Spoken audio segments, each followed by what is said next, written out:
Hello நண்பர்களே, மனைவியை திட்டுவதும் அடிப்பதும் இல்லை ஏன் என்னென்னு பார்க்குறீங்களா? ஆமாங்க, ஒரு கஸ்டமர் வீட்டில் சோபா அடிச்சிட்டு இருந்தோம். அப்போது நீங்கள் என்ன பண்ணுறீங்க அப்படின்னு பேசிகிட்டு இருக்கும்போது,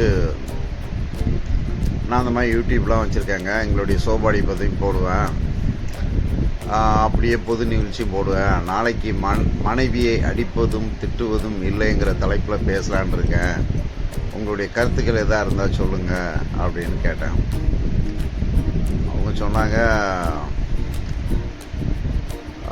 மனைவியை அடிப்பீங்களா நீங்கள், மனைவியை அடிப்பீங்களா நீங்கள் அப்படின்ட்டு அழுத்தி கேட்டாங்க. அப்போது எனக்கு பாயிண்ட் கிடச்சிருச்சு. ஏங்க அடிக்கிற அளவுக்கு ஏங்க வச்சுக்கிடுறீங்க, அடிக்கிற அளவுக்கு ஏங்க வச்சுக்கிடுறீங்க அப்படின்ட்டு நான் திருப்பி கேட்டேன். அவங்க மறுபடியும் கேட்குறாங்க, நீங்கள் அடிப்பீங்களா, அடிக்கிற அளவுக்கு ஏங்க வச்சுக்கிறீங்க. சரி விடுங்க, மனைவியை அடிப்பது தப்பு தான், அது திட்டுவது தப்பு தான்.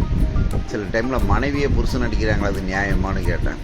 அதை விடுங்க, மனைவியை அடிப்பீங்களா அப்படின்னு கேட்டேன். அப்போ சரி இதுக்கு மேலே அவங்கக்கிட்ட பேச வேண்டாம்னு சொல்லி நான் பார்த்து குறுக்கிய பண்ணேன். இந்த பாருங்க, இந்த உலகம் நல்ல அன்பாகவே இயங்கிக்கிட்டு தான் இருக்குது. கணவன் மனைவி அன்போடு தான் இந்த உலகம் இயங்கிக்கிட்டு இருக்குது. அதில் பார்த்தீங்கன்னா, அன்பான கணவனை எந்த மனைவியும் திட்டுவதே இல்லைங்க, அன்பான மனைவியை எந்த புருஷனும் திட்டுவதே இல்லைங்க. அந்த குடும்பங்கள் சந்தோஷமாக வாழ்க்கையை நடத்திக்கிட்டு தான் இருக்காங்க. குடும்பங்கள் ஓடிக்கிட்டு தான் இருக்குது. பிள்ளைகள் பார்க்குறாங்க, நல்ல வழியில் நடத்துகிறாங்க, சிறுக இருந்து பெருக வாழ்ந்துக்கிட்டு தான் இருக்காங்க. அதாவதுங்க, மனுஷனை நாய் கடிப்பது சகஜம். என்னைக்கு மனுஷன் போதை ஏறி நாயை கடிக்கிறானோ அதான் நியூஸ். இப்போது மனைவி அடிக்காத உலகத்தில் இல்லை, அந்த உலகத்தை பற்றி தான் பேச போகிறோம். இப்போது நான் ஒரு வீட்டுக்கு சோபா அடிக்க போகிறோன்னா, அதில் வீட்டுக்குள்ளே போய் செய்யும்போது பல டெஸ்ட்டுகளை வைப்பாங்க. ஏன்னா வீட்டில் லேடிஸுங்க தனியாக இருப்பாங்க, பிள்ளைங்க இருக்கும், குழந்தைங்க இருக்கும், பொருள் இருக்கும். அப்போ நம்மளை டெஸ்ட் பண்ணுவாங்க. கடவுள் என்ன சொல்லியிருக்காருன்னா, கொஞ்சத்திலே உண்மை உள்ளவன் அநேக அதிபதியாகுவான். நம்ம கண்ணுக்கு முன்னாடி எவ்வளோ பெரிய பொருட்கள் கிடந்தாலும் சரி, சில இடங்களில் காசுகள் அங்கங்கே வச்சு விற்பாங்க. அது காசு இருக்கிற இடத்துல காசு இருக்கும், நம்ம வேலையை மட்டும் பார்த்துக்கிட்டு வர்றதுனால ஒரு ஹவர் 2 ஹவர் கழித்து நம்மளுடைய நடவடிக்கை பேச்சுக்களை பார்த்து நம்ம மேலே தனியும் ஒரு மரியாதையே வந்துடுங்க. அதுக்கப்புறம் அங்கே நாங்கள் கடைக்கு போகிறோம், நாங்கள் சூப்பர் மார்க்கெட்டு போயிட்டு வரோம், நாங்கள் ஸ்கூலுக்கு போயிட்டு வரோம், மகன் நம்ம பாட்டு உட்காந்து வேலையை பார்த்துக்கிட்டு இருப்போம். அப்புறம் அவங்க சொந்தக்காரங்களுக்கு சொல்கிறாங்க. இது நம்மளுடைய தொழில் வளர்ச்சிங்க. அதே போல் சில வீடுகளில் தாயானவர்கள் நூலை போல சேலை, சேலை போல நூலைங்கிற மாதிரி எனக்கு தெரிஞ்ச ஒரு வீட்டில் ஒரு தவறு நடந்ததுங்க. அவங்களுக்கு 2 பிள்ளைங்க, ஒரு பையன் இருந்தான். பையன் தன்னுடைய நண்பனை கூட்டிகிட்டு வீட்டுக்கு வந்தான்.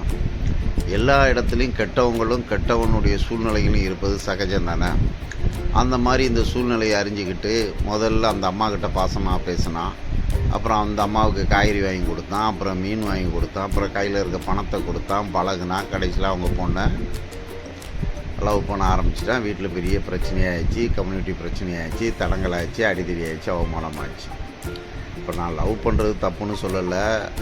அந்த வீட்டில் வயசு பொண்ணு இருக்கும்போது அந்த வீட்டுக்கு சேவை செய்கிற வரும்போது அந்த தாயானவர்கள் நல்ல எண்ணங்களோடு இருந்து அதை வழி நடத்தி வந்திருந்தாங்கன்னா அந்த குடும்பங்கள் பாதுகாக்கப்பட்டிருக்கும். அந்த நேரத்தில் ஓசியில் வர ஒரு பாவத்தை இன்பமாக நினைக்கிறதுனால எவ்வளோ பெரிய பிரச்சனைகள் வருதுங்கிறது புரிஞ்சிக்காத குடும்பங்களில் அடிதேடி பிரச்சனை நடக்கும்.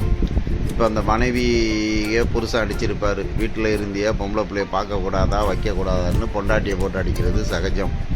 பொண்டாட்டி நேரியை போய் ஏண்டி இங்கே இருந்தால் வீட்டுக்கு வந்த பையன்கிட்ட இப்படி நடந்தியா, மானத்தை வாங்கிட்டியான்னு பொண்ணை போட்டு அடிக்கிறது சகஜம். மானம் தெருவுக்கு போகிறது சகஜமாகிடுது. அப்போ தப்பு எங்கே நடக்குது? ஆணாக இருந்தாலும் பெண்ணாக இருந்தாலும் எப்போவுமே ஜாக்கிரதையாக இருக்கணும்னு கடவுள்களே சொல்கிறாங்க. சரி அதை விடுங்க. ஒரு வீட்டில் கல்யாணம் பண்ணும்போது புருஷனை அந்த அம்மா அசிங்கமாக திட்டிகிட்டு இருக்காங்க. இப்போ நான் கேட்குறேன், கடவுளுக்கே பொய் சொல்கிறீங்களா, இது நியாயமானு? என்னது கடவுளுக்கு பொய் சொன்னோம்? கல்யாணம் ஆகும்போது என்ன உத்தரவாதம் கொடுக்குறீங்க? வாழ்விலும் தாழ்விலும் இன்பத்திலும் துன்பத்திலும் காலம் நம்மளை பிடிக்காத வரைக்கும் உன்னோடு இருப்போம் தானே சொல்லி உத்தரவாதம் கொடுக்குறீங்க. கடைசியில் பிரச்சனைன்னு வந்த உடனே எப்படிலாம் அசிங்கமாக திட்டுறீங்க அப்படின்னு ஒன்று சிரிச்சுக்கிடுறாங்க. ஸோ இது ஏன் மாறப்படுறாங்க? இப்போது ஒரு வீட்டுக்கு 2 குழந்தைகள் இருக்குது. அந்த குழந்தைங்க தப்பு பண்ணும்போது தாயானதை அடிப்பாங்க. அப்புறம் தான் பிள்ளை திருந்தணுன்னு கடவுளில் வேண்டிக்கிறாங்க. அதே கணவன் வந்து கல்யாணம் பண்ணிக்கிறாரு.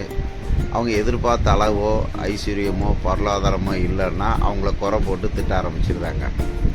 அதே மாதிரி கணவன்மார்களும் தனக்கு ஒரு பொண்டாட்டி வரணும், அவள் இப்படிலாம் இருக்கணும் ஆசையப்பட்டு சினிமாவை ஆசையப்பட்டு கல்யாணம் பண்ணுவாங்க. அது அப்படி இல்லைன்னா அவன் வெக்ஸ் ஆகி திட்ட ஆரம்பிச்சிருக்கான். ஒருத்தர் சொன்னார், ரஜினிகாந்த் படத்தில் நான் படிக்காதவன் படித்து எனக்கு மனைவி வந்தால் ஏபிசிடி எல்லாம் கற்றுக் கொடுப்பான், நான் பெரிய பணக்காரனாக ஆயிடுவேன்னு கணக்கு பண்ணான். கடைசியில் வந்து பார்த்தா இவன் ஒரு முட்டாள்னா அது ஒரு முட்டாள். கடைசியில் 2 முட்டாளுங்களும் சண்டை போடுறது தான் மிச்சமாக இருந்ததில்ல. ரஜினியும் வரலை, ராதிகாவும் வரலை. ஸோ இப்படிப்பட்ட வாழ்க்கையில் தப்பிச்சு போகிற இடங்களில் மனைவி அடிக்காமல் இருக்க சில மனுஷன் மாறுறானா அவனுக்கு கடவுள் செய்த கிஃப்ட். இப்போது தொட்டில் பழக்கம் சுடுகாடு மட்டும் அப்படிம்பாங்க. சிலவங்களுக்கு சில கலரே பிடிக்காதான் சைக்காலஜி ரீதியாக. சிலவங்களை கோவப்பட்டாங்களோ மன்னிக்கவே மாட்டாங்களாம். சிலவங்களை சில ஜனங்களை வெறுத்தே பார்ப்பாங்களாம். சிலவங்க சில மனிதர்களை வெறுத்துக்கிட்டே இருப்பாங்களாம். அப்போது வெறுத்தே பார்க்குறது, கலர் பிடிக்காதது, சோம்பேறித்தனமானது, இதுகளெல்லாம் அப்படியே அவங்க உடலோடு ஊறி போச்சுன்னா அதை ஒன்றுமே பண்ண முடியாது. உதாரணத்துக்கு வீட்டுக்கு வர்ற கணவனுக்கு வந்து பசிக்கு சாப்பாடு கொடுத்து அவனுக்கு தேவையான சேவைகளை செய்கிற மனைவியை எந்த புருஷனும் திட்ட மாட்டாங்க.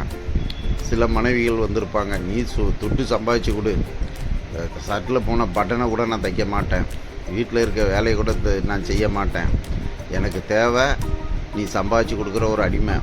நான் காலையிலே எந்திப்பேன், அது பக்திமயமாக இருக்கலாம், இல்லை ஃப்ரெண்ட்ஷிப் மயிலாக ஃபோனை போட்டுக்கிட்டு மணிக்கணக்கில் இன்றைக்கி இருக்க உலகத்தில் பேசிக்கிட்டே இருப்பாங்க.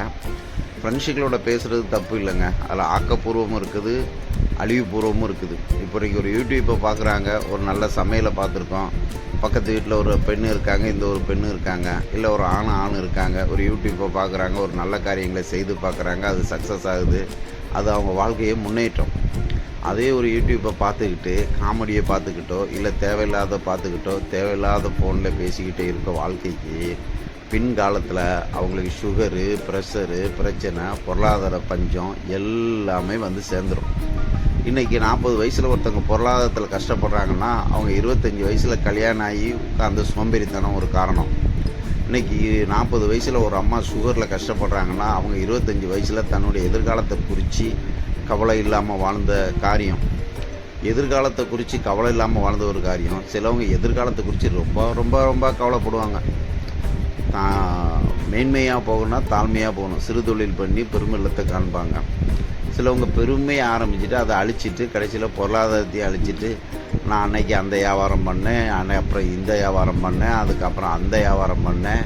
எந்த வியாபாரத்தையும் பொறுமையாக நின்று நிதானமாக கற்றுக்கிடுறவங்க 4 பேரோட நட்பாக இருப்பாங்க, 4 பேரோட சேர்ந்து செய்வாங்க.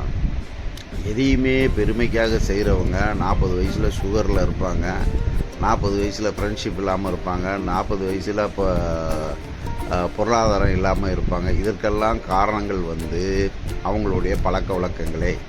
அப்போது கடவுளே சொல்கிறாரு, முதலாவது தேவனுக்கும் பின்பு தாய் தகப்பனுக்கும் கீழ்ப்படி.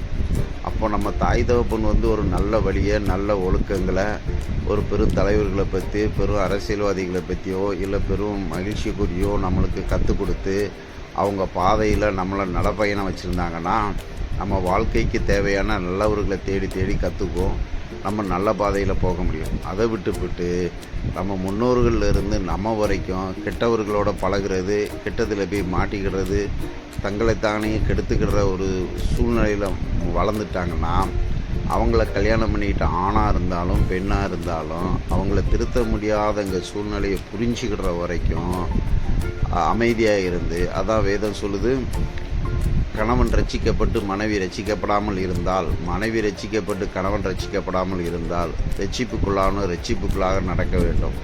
அதாவது இப்போ என் மனைவிக்கு எங்கள் அம்மாவை பார்த்தா பிடிக்கல, அவங்க உடையை பார்த்தா பிடிக்கல, அவங்க சமுதாயத்தை பார்த்தா பிடிக்கல அப்படின்னா இவங்க குணாதிசயம்தான். சில பெண்களுக்கு கலரை பார்த்தா பிடிக்கலை, மரியாதையாக பேசுகிறது பிடிக்கலை, அமைதியாக இருக்கிறது பிடிக்கலை, நல்ல ஒழுக்கத்தை தேடுறது பிடிக்கலன்னா இவங்க புத்தி இவ்வளோதான்னு சொல்லிக்கிட்டு கெட்டினதுக்கு பாவத்துக்கு அவங்களோட வாழ்ந்துக்கிட்டு போகிறான் பாருங்க, அவன் மனைவி அடிக்கவே மாட்டான். அது காலையிலேருந்து சாயந்தரம் வரைக்கும் தப்பான வழிகளை தான் பண்ணிக்கிட்டு தான், இதுதான் தலையெழுத்து, இதுதான் விதி அப்படின்னு சொல்லிக்கிட்டு நான் ஒரு கணவனாக இருக்கிறேன் அப்படின்னு சொல்லி தன்னால் சம்பாதிச்சதை கொண்டு கையில் கொடுத்துட்டு கொடுக்குறத தின்னுக்கிட்டு தின்ற நாட்களை சந்தோஷமாக வாழ்கிறான் பாருங்க. அவன் மனைவி அடிக்கவே மாட்டான்,